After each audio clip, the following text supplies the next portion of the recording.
What's up guys, Grief is back with a Pokemon video? That's right, Pokemon is making its way on the channel as we take part in a new journey. Join us as we take on Fire Red. Now, here's how this campaign's gonna work. It's gonna be a lot like normal Let's Plays, but with a few twists. I have to battle every trainer. That includes gyms, hideouts, and routes. They can be in any order, and I can go to the Pokemon Center between battles. But, if I ever white out, I have to reset my game to the last story-progressed Pokemon Center and try again. Every time I first heal out a Pokemon Center, that creates a checkpoint. I can't be more than 5 levels above the ace of the next gym, and if I lose to the Elite Four or the champion, that's the end of the run. Can I become the very best that Kanto's ever seen? Welcome to the GREEFLOCKE. Welcome to the world of Pokemon. Like all Nuzlockes, we start off by reintroducing ourselves to Professor Oak, a man that's dedicated his entire life to studying Pokemon. Yet even though we've lived next to him for the past 12 years, he still doesn't remember our name, so he asks us to tell it to him again. I feel sorry for our rival. I know deep down inside he's motivated by the desire to be seen by his neglectful grandfather. So, naturally, when it came time to name our rival, I could think of nothing better but the most neglectful thing us creators are plagued by. The algorithm. We'll call him Algo for short.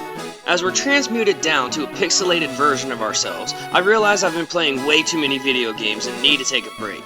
I check my emails and receive a meme before saying hi to mom and wandering out to touch grass as I'm interrupted by Professor Oak. He tells me how unsafe it is to go on the grass without protection. Even though I've lived here my whole life and have never seen anything but a few Rattatas rummaging through the trash, I decided to listen and follow him back to his lab. Once there, we meet up with Algo and he immediately starts complaining about the wait. Maybe I was too hard on the professor earlier. The algorithm is annoying. The professor tells me that he has a gift inside one of his balls and to pick whichever one I wanted. Naturally, like every right Pokemon player, I went with Charmander. I respect the Squirtle Squad, but I'm often left amiss by anyone choosing Bulbasaur that's not doing a hardcore Nuzlocke. I name him Jake after one of my favorite TV shows growing up, Jake Long, American Dragon, because we all know Charizard should have been a dragon. Game freak. Anyway, Algo gets mad because Charmander is the coolest and challenges me to a fight. Charmander makes quick work of that turtle and it's off to pick up Oak's package. We make off for Viridian and quickly find a wandering villager giving out free samples of that good stuff. We then smack a rat before making it to our first checkpoint. We heal up before heading over to the mart to get Oak's package. I mean, seriously dude, you didn't have 5 minutes to come get this yourself? What's so important that you entrust a 12-year-old to make sure it gets delivered safely? Anyways, we make our way back to Pallet, avoiding all the grass like a good gamer. We enter Oak's lab, give him the package, and then Algo bursts in. Oak then proceeds to give us the Pokédex and 5 Pokéballs to start our journey. Algo tells me he's going to fill the decks himself, a task I am more than happy to abstain from in this series. He then runs off, but not before telling me his sister has a copy of a map, and he told her not to give it to me. Little does he know, last summer at my friend Joey's house, she and I got to know each other over tacos and Shrek. You can say we have a connection. So, I stop by to see her, and she happily gives it up. I then stop in and say bye to Mom because that's probably the last time I'll ever see her again, and head out in search of my second Pokemon. We make our way back to Viridian and the next member of our team is waiting just left of town. We're gonna need something to pack a punch against Brock's rock types, so I have a specific Pokemon in mind. There she is. I hit Mankey with a quick Ember, threw one ball, and just like that, naughty nature Miss Piggy is on the team. Look, I love Primeape. It was my first favorite Pokemon as a kid, and as happy as I am to have Mankey, we will be replacing her a little later. But until then, we're gonna enjoy this time we have with this little pig monkey. We level Mankey a little before we head to the Pokemon Center, before running into an old man determined to show me how to catch your mom's bedside buddy. After searching for what seems like an eternity to find the one Pokeball in his bag, the old man finally catches the Weedle. As a reward for watching the old man's amazing feat, he gives us a techie TV, something we'll probably never use. We also can't forget about the precariously placed drink a few feet from the old man. Explains a lot. We grind out a few more levels before heading into Viridian Forest. And of course, we get poisoned the first Weedle we run into.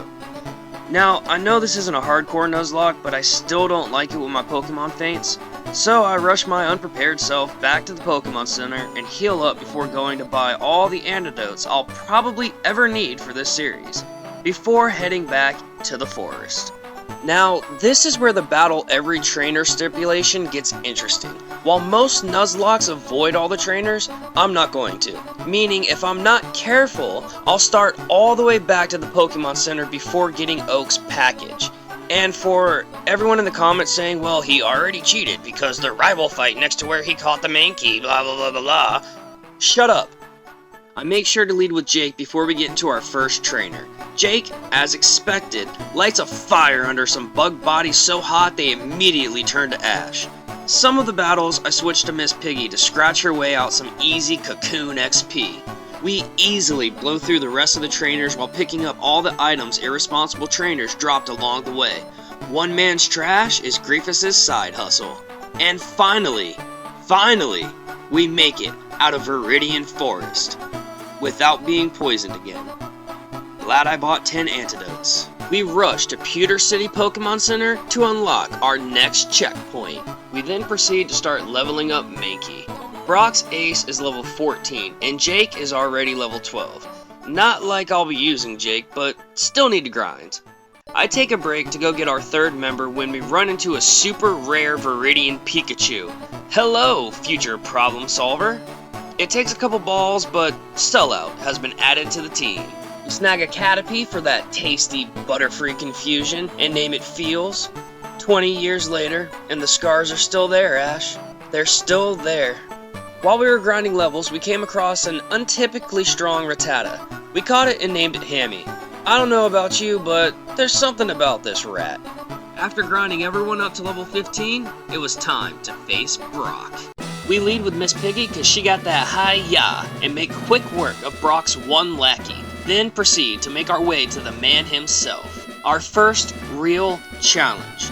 I'm still haunted by the memories of a rock-tombing Onix and Brock's maniacal laughter as I picked up my fallen comrades in years past. But not today. I send out Mankey and karate chop the crap out of his Geodude. Poor guy never stood a chance. Then I switched to my gutsy rat to try and get a critical hyper thing, but Onix ate it. Onix then rock tombs and takes my speed advantage away, and by the time I go to switch out, Hammy is stuck in a bind. Hammy goes down, and then I switch back to my Mankey, and the only thought in my head was, hello, my name is Inigo Montoya. You killed my father. Prepare to die. And low kick Brock's gigantic overcompensation all the way back to Pallet Town. With that, Brock hands us the Boulder Badge, TM39, and 1,400 big ones. Next step, Cerulean.